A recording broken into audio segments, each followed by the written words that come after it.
Joining us now is Michael McFaul, the former U.S. ambassador to Russia. Welcome, Michael. Здравствуйте.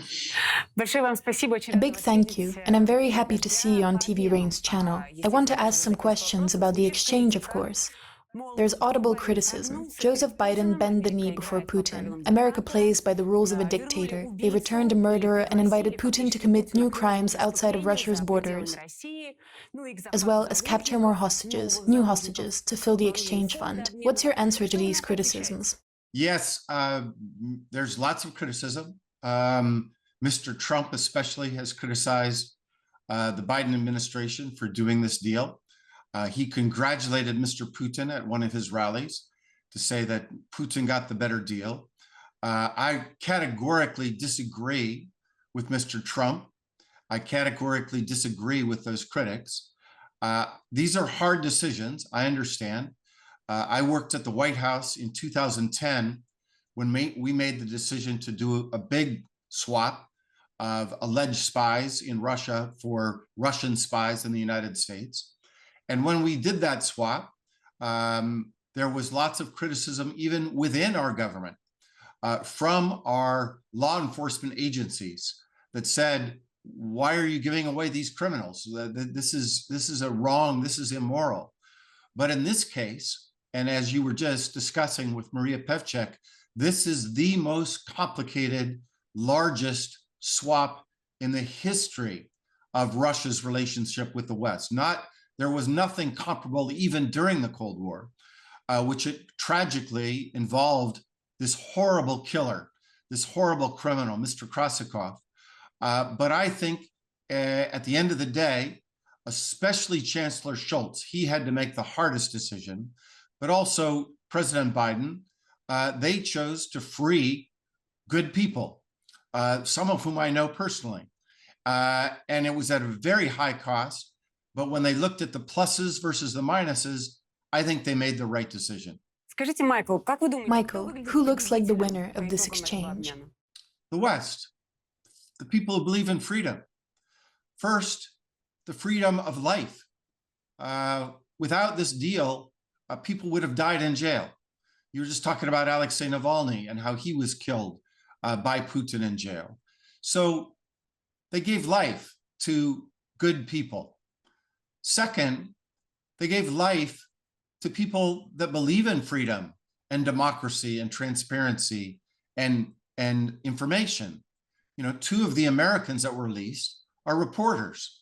That they are, I don't know exactly what they're going to do, but they're going to be part of providing information to the world again. That's a good thing. Evan Gershkovich, I believe, part of the reason he was arrested was because he was such a fantastic journalist writing inside Russia. I follow, as you wouldn't be surprised, I read all of the American journalists who write about Russia for decades. He was one of the best. That was a threat to Putin. Telling the truth about Putin's Russia is a threat to Vladimir Putin.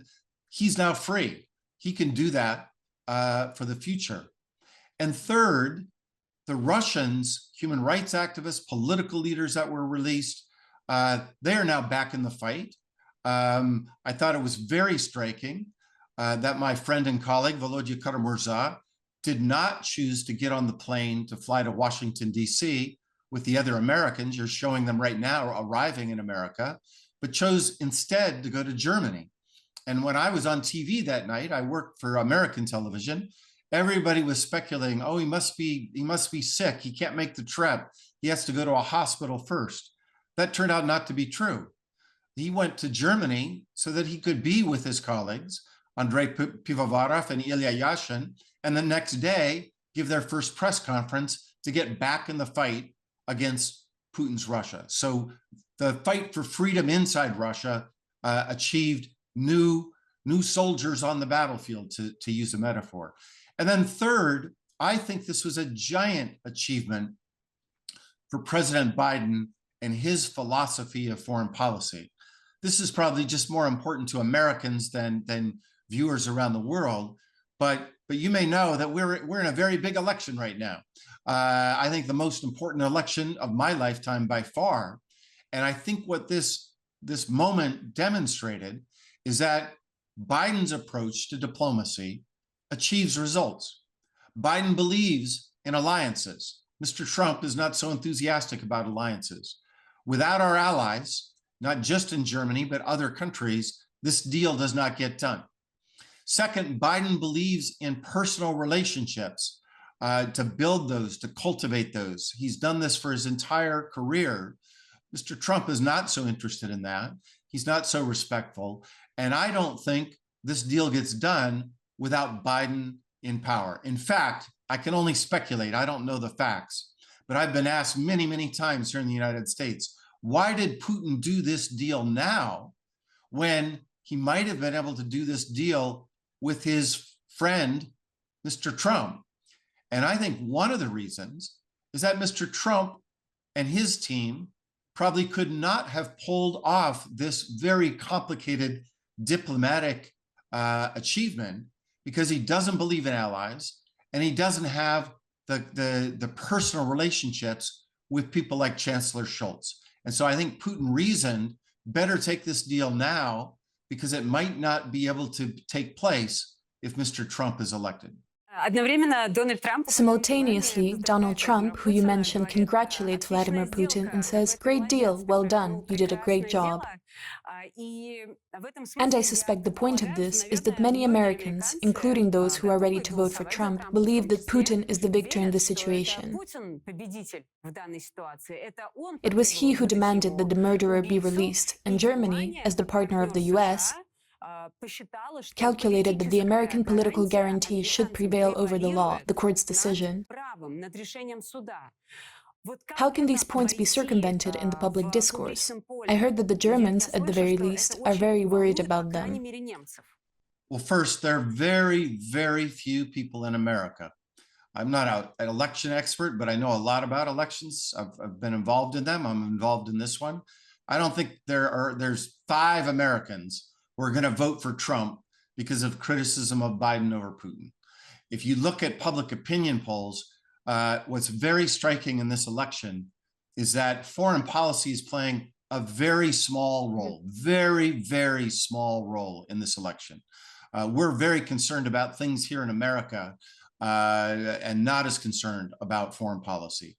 But the one word that creates a reaction in those polls is Putin, strikingly.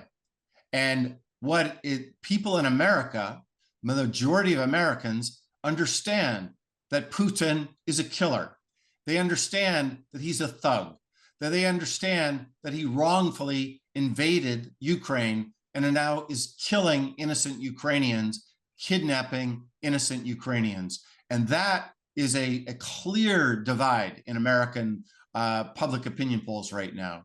So I think Mr. Trump is making a mistake by praising Putin, who, after all, let's be crystal clear, the only reason Putin could do this deal is because he kidnapped Americans.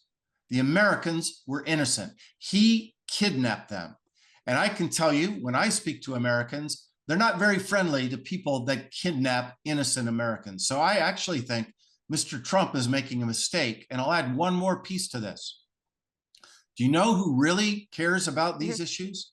Not Irish Americans, not Californians, not Montanans, Polish Americans, Ukrainian Americans, Lithuanian Americans. And yes, a lot of them live in Chicago and their votes don't matter. But you know where else they live? They live in Michigan. They live in Wisconsin. They live in Pennsylvania. And those are the 3 swing states that Vice President Harris needs to win this election. So I actually think, yeah, if you supported Trump before, you're going to like the fact that he's talking about that Putin's a cool guy.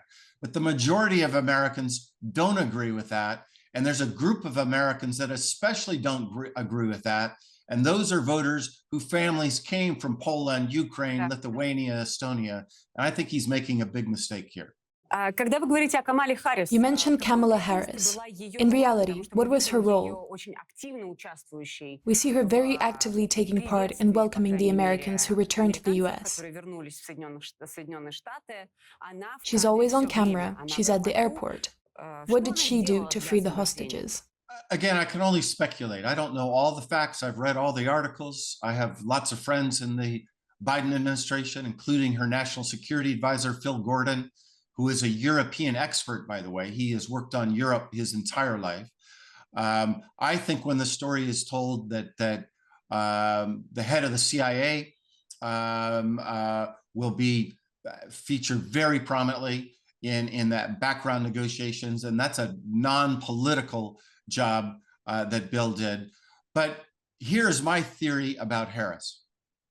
I was in Munich at the Munich Security Conference, just like Maria Pevchik was, just like Yulia Navalny was. And actually, the night before Alexei Navalny was killed, I was meeting with Yulia Navalny. We had planned to meet on February 16th, but as I walked out of a dinner, I ran into her and her colleague Leonid Volkov. And they were in good spirits, by the way. It was very striking to me that they were in good spirits.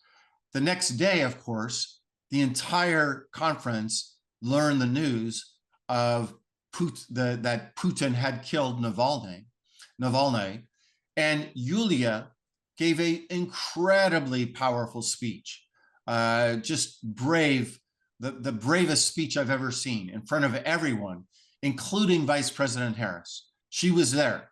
They met, they talked. I think that had a big impact on the vice president. When Yulia Navalny was named one of the 100 most politically influential figures in the world for Time magazine, a big honor. Do you know who wrote the paragraph in praise of her? Vice President Harris. And I think from that moment on, in her meetings with Schultz, in her meetings with the prime minister from Slovenia, because she had just witnessed that event, I think she leaned in and played this background role to help free many of the people that worked for Alexei Navalny. And on the day of the swap, do you know who Vice President Harris called? Yulia Navalny. And that channel, that relationship that was forged in tragedy in Munich, I think was what animated the vice president to be engaged. Thank you very much, and I hope to see you again soon on TV Rain. There are still a lot of questions that I hope to ask. Michael McFaul, former US ambassador to Russia, thank you as always for taking part.